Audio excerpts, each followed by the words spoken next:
राजाओं और राजकुमारों की निंदा का मुझे कुछ ज्यादा ही शौक है।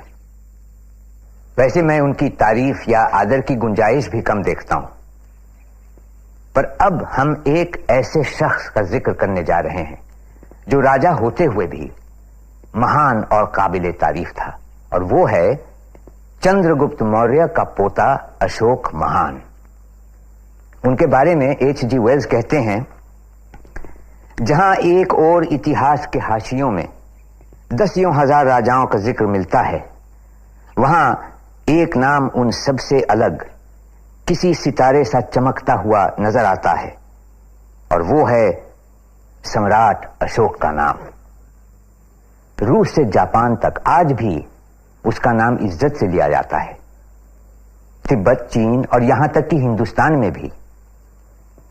हालांकि उसके सिद्धांतों को छोड़ दिया गया है, अशोक की महानता की परंपरा को सहेज कर रखा हुआ है।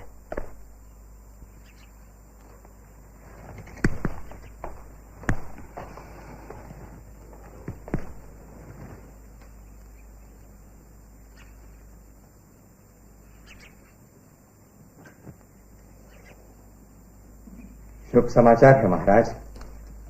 तक्षशिल में विद्रोह कुचल दिया गया है। अब तो सब ठीक है। सब ठीक है। स्थिति युवराज सुषिमा के नियंत्रण में है। तुरंत उसे बधाई संदेश भेजो। जी महाराज। विक्रम भट्ट, राजकुमार अशोक का कोई समाचार नहीं?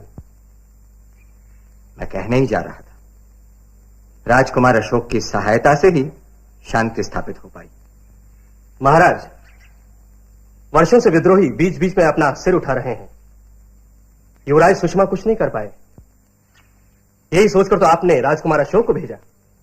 तुम कहना क्या चाहते हो? यही बधाई संदेश राजकुमार अशोक को भेजना चाहिए। यह कैसे हो सकता है? सुषिमा तक्षशिल का क्षत्रपाल है, शासक है। बधाई संदेश उसे ही भेजो। जी महाराज। राधागुप्त, राज संचालन में तो युवराज सुषिमा निपुण है, किंतु इतने बड़े विद्रोह को दबाना आसान तो है नहीं। अनुभव के साथ धीरे धीरे वह भी आ जाएगा। महाराज की छत्र छाया में सब सीख जाएंगे। अभी युवराज सुषिमा की आयु ही क्या है? राजकुमार अशोक की तो उससे भी कम है, फिर भी छोटा होकर बहुत बड़ा काम कर दिखाया। कोई कुछ नहीं करता राधागुप्त, सब नियति के नियंत्रण में है। जो होना है वही होता है। मनुष्य तो मात्र होने का माध्यम है। युवराज सुषिमा की अपेक्षा यदि राजकुमार अशोक श्रेष्ठ है तो है। वाद विवाद से इस सत्य को बदला नहीं जा सकता। वही तो महाराज, राज्य में व्यापार को पहले से ही ठेस लग चुकी है। साम्राज्य का व्यापार केंद्र है तक्षशिल। वहां शांति बनाए रखना बहुत आवश्यक है। राजकुमार अशोक के वहां न होने से विद्रोह फिर से भड़क सकता है। मेरे विचार से राजकुमार अशोक को तक्षशिल में ही रहना चाहिए। दोनों को एक साथ तक्षशिल में कैसे रखा जा सकता है? और फिर सुषिमा को वापस बुलाने का अर्थ होगा हमारी सामर्थ्य का अपमान। समझे आप लोग? इस विषय पर निर्णय ले लिया है मैंने। राजकुमार अशोक को उज्जैन का क्षत्रपाल नियुक्त किया जाता है। परंतु महाराज,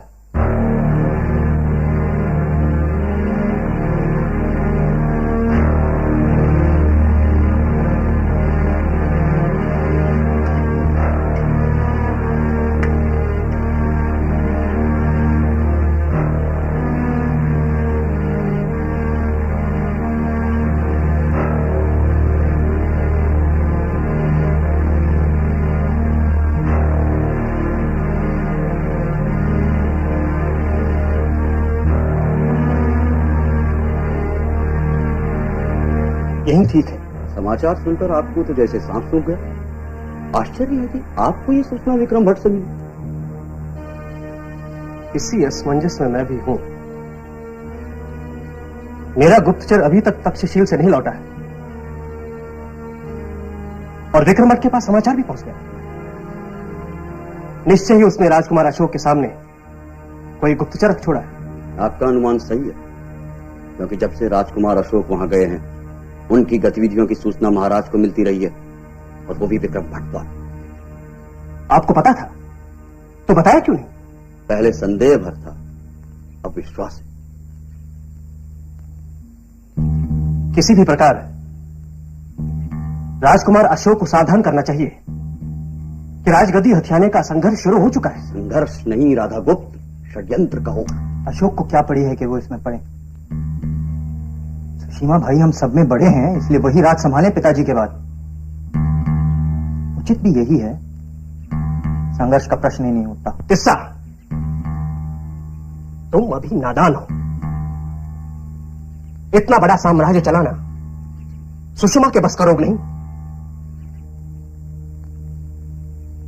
राजकुमार अशोक तक्षशिला समय पर नहीं पहुंचते तो सुषमा कब के मौत के घाट उतर चुके होते।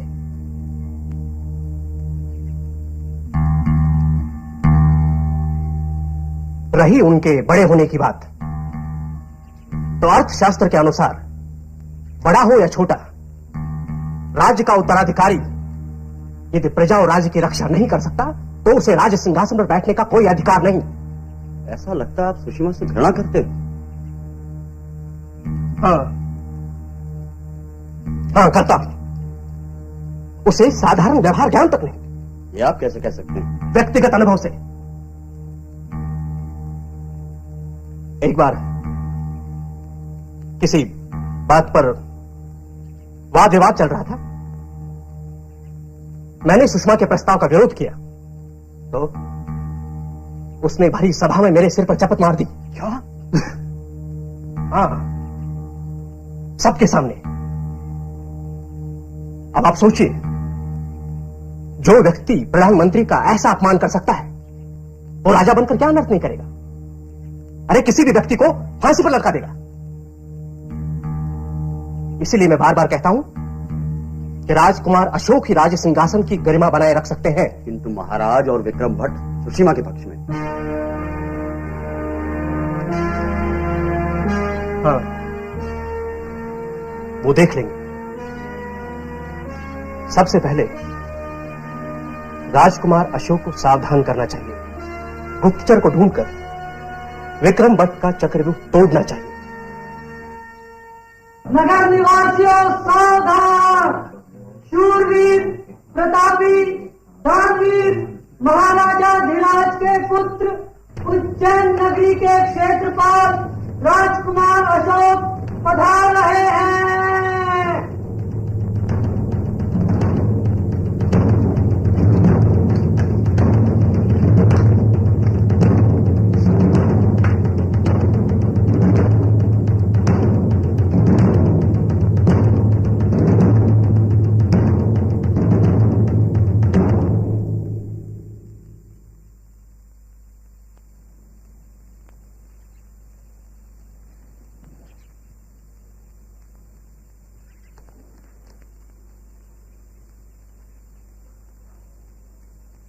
राजकुमार आयुष्मान। सेवक का नाम महेंद्र भट्ट है, उज्जैन का नगर पुरोहित। नगरवासियों की ओर से आपका हार्दिक स्वागत करता हूं। तक्षशिला में पुनः शांति स्थापित करने की बधाई भी स्वीकार कीजिए। हमें विश्वास है कि आपके कुशल प्रशासन में उज्जैन नगरी सुख और समृद्धि के पथ पर और भी आगे बढ़ेगी। हमारी भी यही इच्छा है कि सभी सुखी रहें। हम पूरा प्रयत्न करेंगे। इस समय किसी को कुछ कहना है तो निसंकोच कह सकता है। यदि आज्ञा हो तो। हाँ हाँ कहिए। मेरा नाम सुखविहार है, व्यापार श्रेणी का श्रेष्ठी हूं और साथ ही बौद्ध संघ का सदस्य भी हूं। हमारी इच्छा थी कि भगवान बुद्ध की शिक्षा का प्रचार प्रसार करने हेतु पास ही के गांव में एक विहार की स्थापना की जाए। अवश्य कीजिए। किंतु जिस भूखंड पर हम ये विहार बनाना चाहते हैं वो शासन का है। यदि राजकुमार की आज्ञा मिल जाए तो। हाँ हाँ, हमें कोई आपत्ति नहीं है। क्षमा करें महाराज, मुझे आपत्ति है। स्पष्ट कीजिए। आपके दादाश्री सम्राट चंद्रगुप्त ने यह भूखंड हम ब्राह्मणों को दान में दिया था। इस पर बौद्धों का अधिकार तो हो ही नहीं सकता, और विशेषकर असामाजिक कार्यों के लिए तो बिल्कुल ही नहीं। असामाजिक कार्य? महाराज, आप नहीं जानते इन बौद्धों की करतूतें। गांव गांव जाकर ये लोग नास्तिकता का प्रचार करते हैं। ये लोगों को अधर्म की ओर घसीटते हैं, समानता की बातें करते हैं। ऊंच नीच, छोटे बड़े, किसी का भी ध्यान नहीं रहा इन लोगों को। हमारी आपसे प्रार्थना है कि इन अधर्मी भिखारियों को पकड़कर कड़े से कड़ा दंड दिया जाए और धर्म की रक्षा की जाए। मैंने आपत्ति का कारण पूछा था, उपदेश देने के लिए नहीं कहा। ठीक है, यदि वो भूखंड ब्राह्मणों को दिया जा चुका है तो विहार कहीं और बन जाएगा। चंद्रसेन, इनके विहार के लिए भूमि का प्रबंध किसी और स्थान पर कर दिया जाए। आप सहमत हैं? जी, यही बिल्कुल उचित होगा। हम आपके आभारी हैं। हमारा आपसे आग्रह है कि भूमि पूजन के समय उपस्थित रहकर हमारा उत्साह बढ़ाएं। हम विचार करेंगे।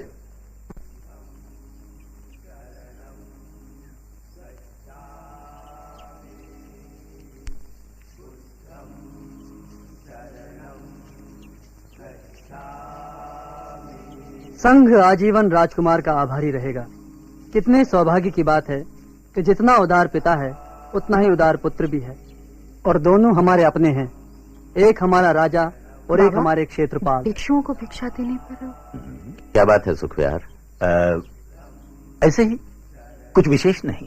हमारे आपके लिए ना सही, इनके लिए तो विशेष होगा। ये स्त्री कौन है, क्या चाहती है? ये मेरी बेटी है युवराज, और जानना चाहती है कि भिक्षुओं को धर्मोपदेश देने और भिक्षा मांगने पर रोक क्यों। कौन रोकता है? भूतपूर्व क्षेत्रपाल का बनाया हुआ नियम। अच्छा, और उसका पालन तो हम कर ही रहे हैं। बताए ना, कुछ विशेष नहीं। देखिए, ऐसा है कि इस नियम के पीछे कोई उद्देश्य रहा होगा। मैं देखता हूं कि ये नियम राज्य या प्रजा के हित में है या नहीं। यदि नहीं है तो हमारे लिए यही बहुत होगा राजकुमार। कुमार यहाँ की सैर नहीं करना चाहेंगे? लगता है हमारे सौभाग्य से ही ब्राह्मणों ने आपत्ति की थी। पिछले स्थान की अपेक्षा यहाँ कहीं अधिक शांति है। सुखविहार, धर्मोपदेश देने और भिक्षा मांगने पर जो रोक है, हम उस पर गंभीरता से विचार करेंगे। और भी कई नीतियां हैं जिन पर विचार करना आवश्यक है। यदि आप कहें तो व्यापारियों के दुख के बारे में भी बता दूं? हाँ, क्यों नहीं। सच तो यह है कुमार कि माल की बिक्री के पहले ही व्यापारियों को अनेक कर चुकाने पड़ते हैं। तो कर नीति के बारे में भी बात कर लें। व्यापार के बिगड़ने से केवल उनकी ही नहीं, राज्य की भी हानि होती है।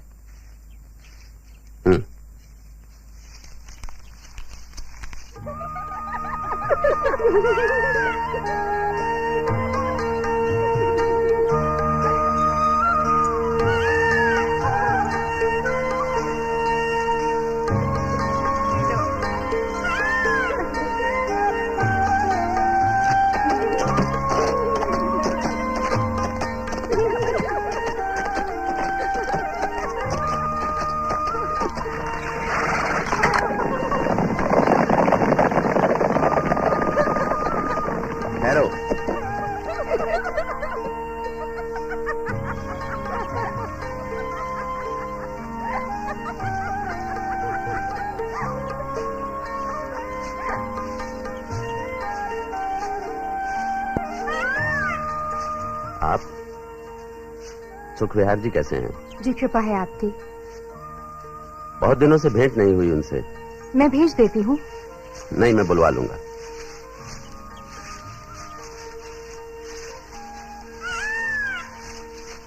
विहार का काम कैसा चल रहा है? वैसे तो ठीक ही चल रहा है। आप स्वयं देखने को पधारें तो हमारा सौभाग्य होगा। आप स्वयं हमारा स्वागत करें तो हमारा सौभाग्य होगा। जी।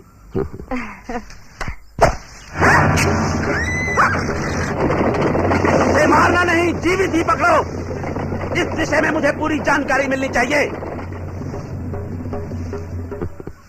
डर गई? ये तो होता ही रहता है। मैं विहार देखने आऊंगा। और मैं आपका स्वागत करूंगी।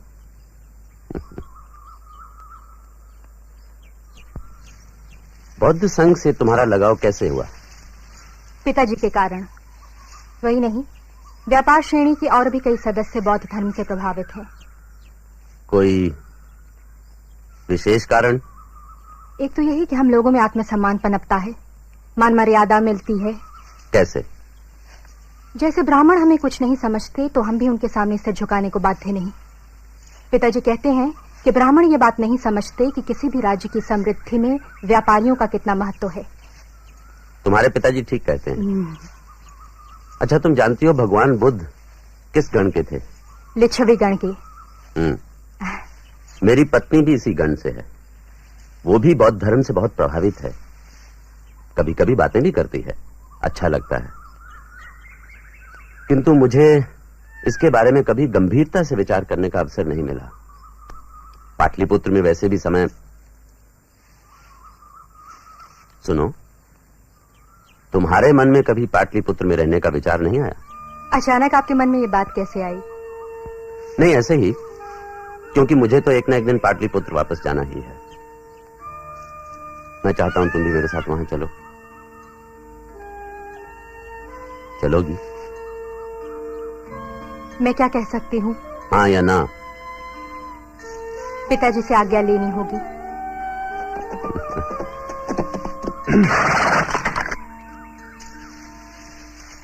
क्षमा करें राजकुमार, किंतु बहुत ही महत्वपूर्ण कार्य है। कहो।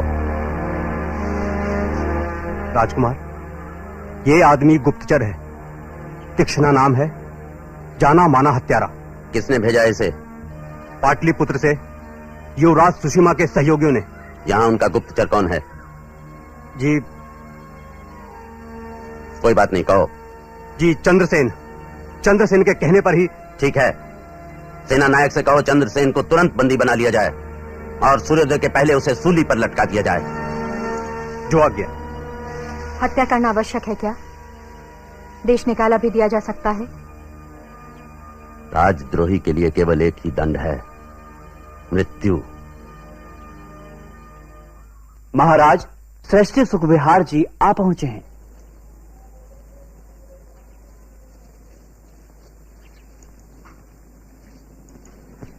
राजकुमार अशोक की जय।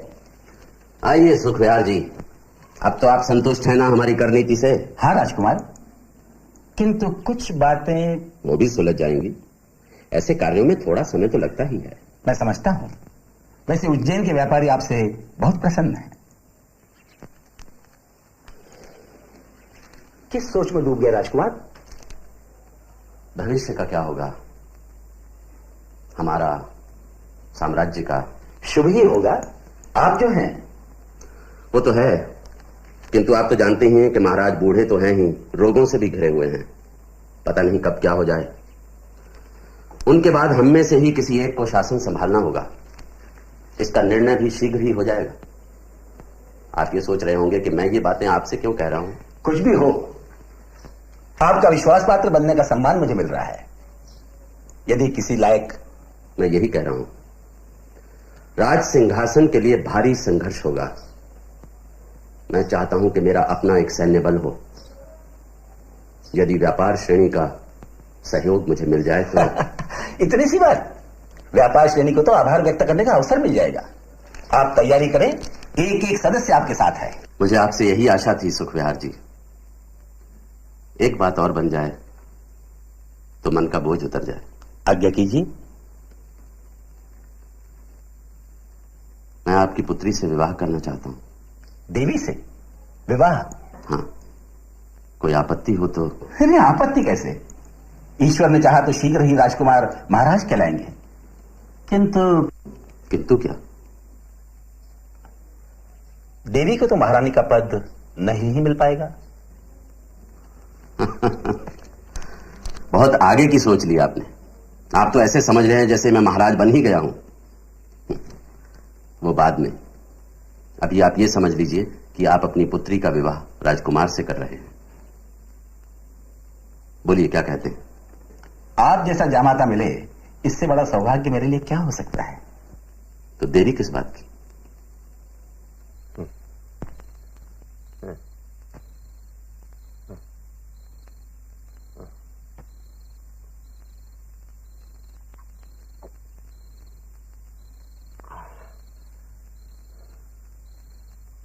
विक्रम भट्ट, सुषमा अभी तक नहीं आया। महाराज, तक्षशिल में फिर से विद्रोह भड़क उठा है, इसीलिए नहीं आ पाए।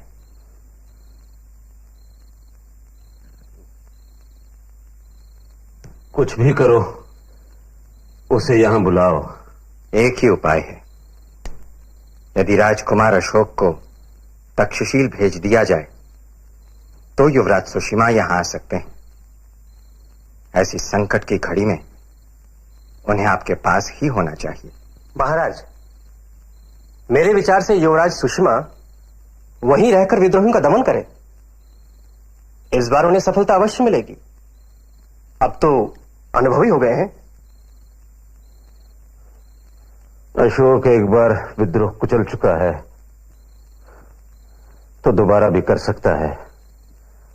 अशोक को आदेश भेज दो कि वो तक्षशिल चला जाए और तुरंत सुषिमा को यहां भेज दे। आप उचित समझें तो मैं संदेश लेकर उज्जैन चला जाऊं, भाई अशोक से भेंट भी हो जाएगी। जाओ, तुम ही जाओ, लेकिन देर न करो।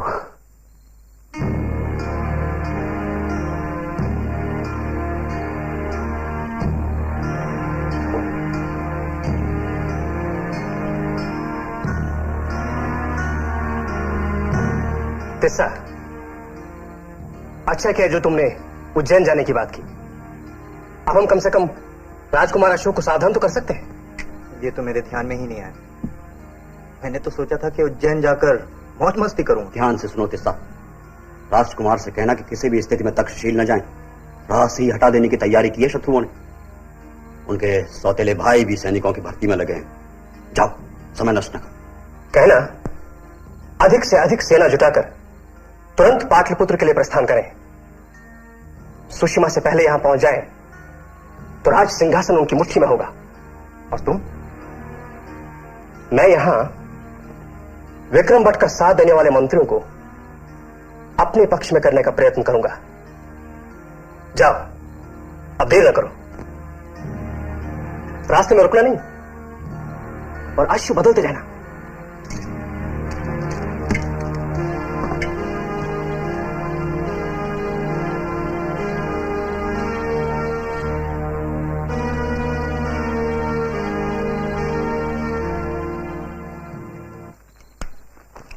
महाराज बीमार हैं तो उनकी सेवा में आपको जाना ही चाहिए, किंतु सिंहासन के लड़ाई झगड़े में आप न पड़िएगा। क्यों? अरे, व्यर्थ में प्राणों को संकट में डालने से क्या लाभ? हाँ, ठीक तो कह रहा है। यहाँ आपको क्या कमी है? क्षेत्रपाल का पद, घर परिवार, सुख सुविधाएं, इन्हें दांवों पर लगाने से क्या मिलेगा? तुम हो मूर्ख। मैं इस संघर्ष में ना भी पड़ूं तो क्या वो मुझे जीवित छोड़ देंगे?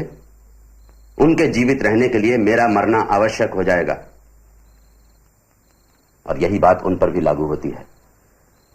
तो इसका अर्थ है आप राजा बने तो आप भी अपने भाइयों को मार डालेंगे? बिल्कुल। जो भी सिंहासन को ललचाई आंखों से देखेगा उसे मरना ही होगा। ये ठीक नहीं लग रहा, आप इससे दूर ही रहिए। दूर रहूं? अयोग्य और विलासी व्यक्तियों के हाथों में साम्राज्य को चला जाने दूं?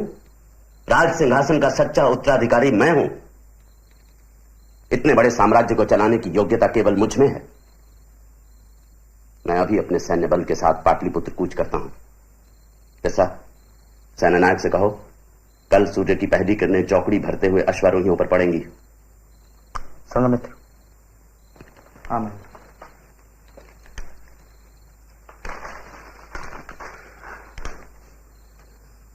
और देवी तुम यहीं बच्चों के साथ रहो। वहां सब ठीक होते ही मैं तुम्हें पाटलिपुत्र बुला लूंगा। मुझे पाटलिपुत्र नहीं जाना। नहीं जाना? क्यों? मैं यहीं रहना चाहूंगी, उज्जैन में। किंतु पहले तो तुम... पहले की बात और थी। तो अब क्या है?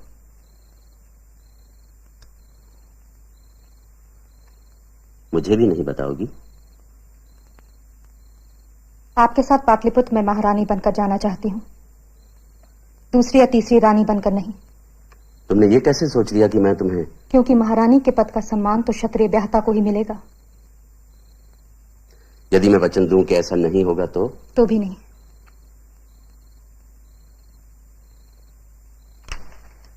मैं आपको वचनबद्ध नहीं करना चाहती। सम्राट का कर्तव्य निभाने में संभव है आपको कुछ ऐसे निर्णय लेने पड़े जो आपकी इच्छा के विरुद्ध हो। कारण कुछ भी हो सकता है, राजनीतिक, सामाजिक या कुछ और।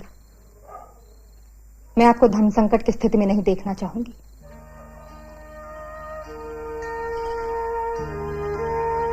ऐसे संदेह मन में लाती क्यों हो? संदेह की नहीं, संभावना की बात है। यहां रहकर मुझे संघ का बहुत सा काम करना है। पिताजी को भी मुझसे कुछ सहायता मिल जाएगी। ये कैसी विडंबना है। तुम्हारे पिता के सहयोग से ही मैं राज सिंहासन जीतने की बात सोच रहा हूं, और तुम? मैं आपकी सफलता के लिए प्रार्थना कर रही हूं।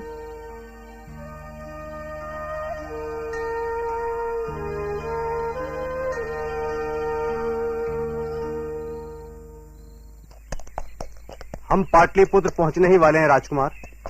सावधानी से आगे बढ़ते रहो, संभव है फिर किसी और खतरे का सामना करना पड़े। जो आगे।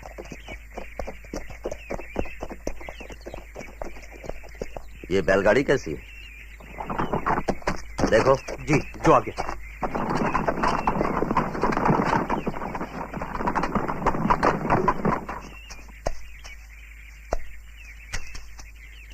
कौन हो तुम? इस गाड़ी में कौन है? मेरे मालिक राजकुमार से मिलना चाहते हैं। क्यों? कौन है तुम्हारा मालिक? ये सिर्फ राजकुमार को ही बताया जा सकता है। ठीक है, पहले मुझे देखना होगा। महाराज आप? ठीक है। महाराज कहाँ है? ये रहे। राधा गुप्त। महाराज की जय हो। और कौन है? आपका अतिथि। कौन? आप स्वयं देख लीजिए महाराज।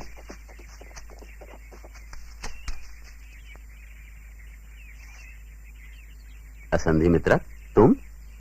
आपका संदेश न मिलने के कारण मैं चिंतित थी। महाराज, जब इन्हें पता चला कि मैं आपसे मिलने आ रहा हूं तो मानी ही नहीं। लाख समझाया, अंत में राजहट के सामने झुकना ही पड़ा। आपको यहां नहीं आना चाहिए था। महाराज, आपको भी इस तरह अकेले नहीं घूमना चाहिए। चारों तरफ शत्रुओं के सैनिक घूम रहे हैं आपकी ताक में। पता है, कल हम पर आक्रमण हुआ था, मेरे कुछ सैनिक भी मारे गए। लंबी यात्रा के बाद सभी थके हुए हैं। ऐसी स्थिति में यही अच्छा कि दोबारा मुठभेड़ न हो। महाराज, आप भेष बदलकर हमारे साथ आइए। सैनिकों को आदेश दीजिए कि 2-2, 4-4 की टुकड़ी में बांटकर नगर में फैल जाए। चारों तरफ सैनिक हैं, किसी का ध्यान भी नहीं जाएगा।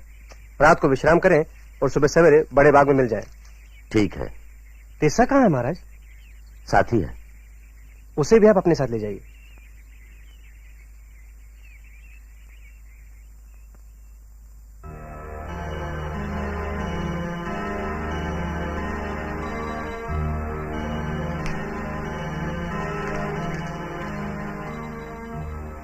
राजकुमार अशोक आ गए। साथ में 5 सहस्त्र सैनिक भी हैं। महाराज की दशा कैसी? दशा क्या, दुर्दशा कहिए। अब गए कि तब गए। वहां उनके साथ और कौन है? विक्रम भट्ट और उनके सहयोगी। शत्रु जी, आपके यहां होने का अर्थ? जो आप समझ रहे हैं। अच्छा, तो फिर आप स्वयं ही राजकुमार से कहें।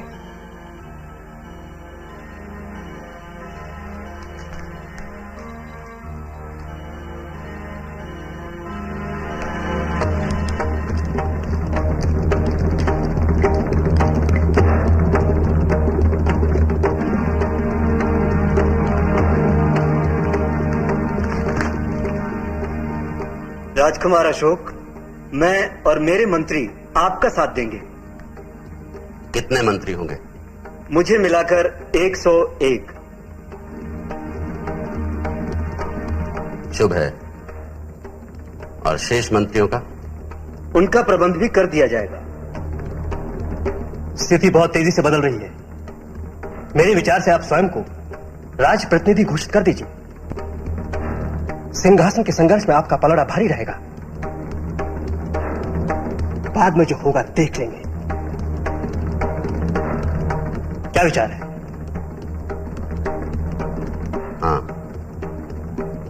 यही ठीक रहेगा।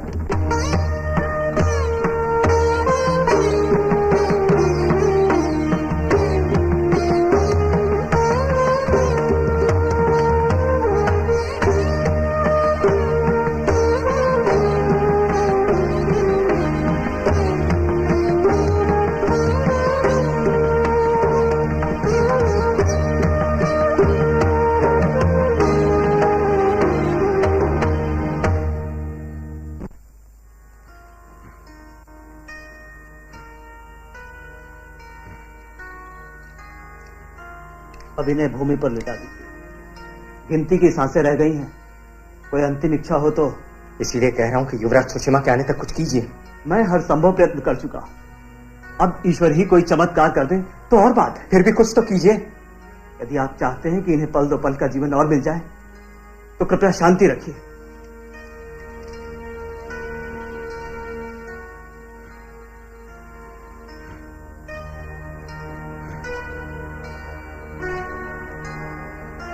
महाराज, महाराज, आपके आदेश का पालन न करके राजकुमार अशोक यहां पहुंचे हैं। और सुषिमा? वह भी आते हैं। महाराज, स्थिति बहुत गंभीर है। चारों ओर सैनिक फैले हैं। किसी भी समय लड़ाई छिड़ सकती है। महाराज, राजकुमार अशोक राजधानी पहुंच ही गए हैं तो क्यों ना उन्हें राजप्रतिनिधि घोषित कर दिया जाए। रक्तपात से बचा जा सकेगा। सभी अपने हैं। महाराज, मेरे विचार से यही ठीक होगा। युवराज सुषिमा के आने तक आप। अरे नहीं, अशोक को एक बार राजप्रतिनिधि बना दिया तो वो कभी नहीं हटेगा। नहीं, सुषिमा की प्रतीक्षा करो। महाराज, राजकुमार अशोक। महाराज प्रणाम। आपकी बीमारी का समाचार सुनते ही भागा चला आया। यहां स्थिति गंभीर पाई। नगर में चप्पे चप्पे पर सैनिक ही सैनिक। पता नहीं कब क्या हो जाए। यही सोचकर मैंने राधा गुप्त का सुझाव मान लिया और अपने आप को राज प्रतिनिधि घोषित कर लिया है। तुम राज सिंहासन के लिए षड्यंत्र कर रहे हो। सिंहासन पर तो सुषिमा तुम नहीं, कोई नहीं। सुषिमा। लेकिन कहां है वो? यहां तो कहीं दिखाई नहीं दे रहे, जबकि मैं यहां आपके सामने खड़ा हूं, राज सिंहासन के योग्य, आपका एकमात्र पुत्र। अरे कपटी, इसी क्षण आत्मसमर्पण कर, नहीं तो राजद्रोही। खदेड़ दो इससे नगर के बाहर। बंदी बना दो इसके। महाराज, महाराज,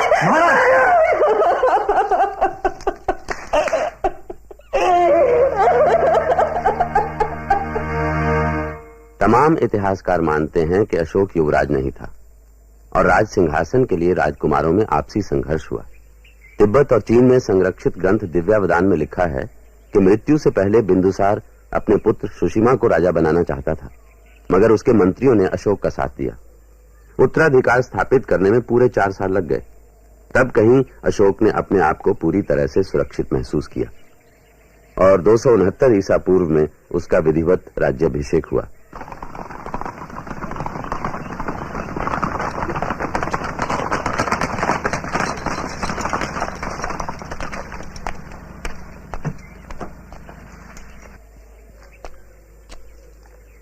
तुमने राज सिंहासन पर बलपूर्वक अधिकार जमा कर अच्छा नहीं किया अशोक। राजधानी में भाई का स्वागत है। क्या मैं पूछ सकता हूं कि किसके आदेश से मेरे सैनिकों को नगर की सीमा पर रोका गया? आप शांत रहिए। ऐसी बातों के लिए ना ये समय है ना ये स्थान। स्थिति ही ऐसी थी कि स्थिति मैं अच्छी तरह समझ गया हूं। तुमने और राधा गुप्त ने जो षड्यंत्र रचा है राज सिंहासन हथियाने का, वो मैं अच्छी तरह समझ गया हूं। इसमें तुम कभी सफल नहीं होगे। कल सुबह मैं अपनी सेना को लेकर आऊंगा राज सिंहासन हासिल करने युद्ध के मैदान में। आपका स्वागत है।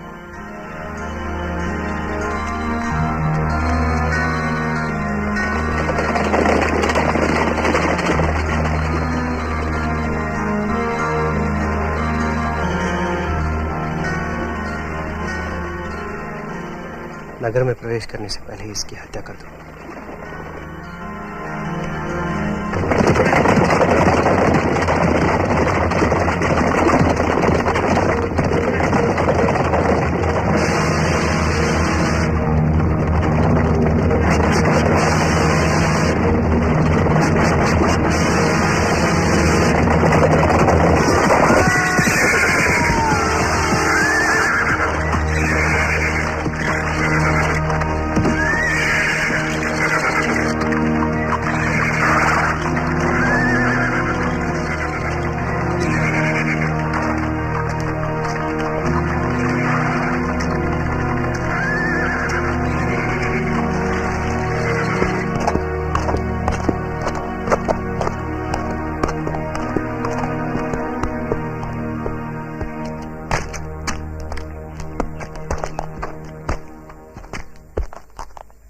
काम हो गया।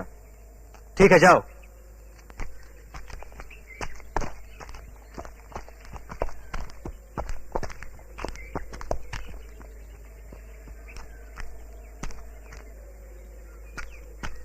राज अभिषेक की तैयारी की जाए भाई अशोक। अब तो आपके और आपके राज सिंहासन के बीच का कांटा भी निकल गया है। अभी तो कांटे ही कांटे हैं तिस्सा। उग्रसेन, पर्वतेश, हरिगुप्त, हिरण्यगुप्त, जितने भाई उतने संकट।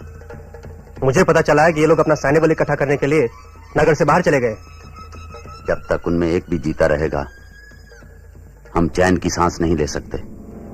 मेरे विचार से यही अच्छा रहेगा महाराज। पहले सब उत्तराधिकारियों को सूली पर चढ़ा दिया जाए, उसके बाद कुछ और। राजप्रतिनिधि के रूप में शासन तो आपके हाथ में है ही। मैं आपकी दूरदर्शिता की सराहना करता हूं। हिरण्यगर्भात् समवर्तताग्रे भूतस्य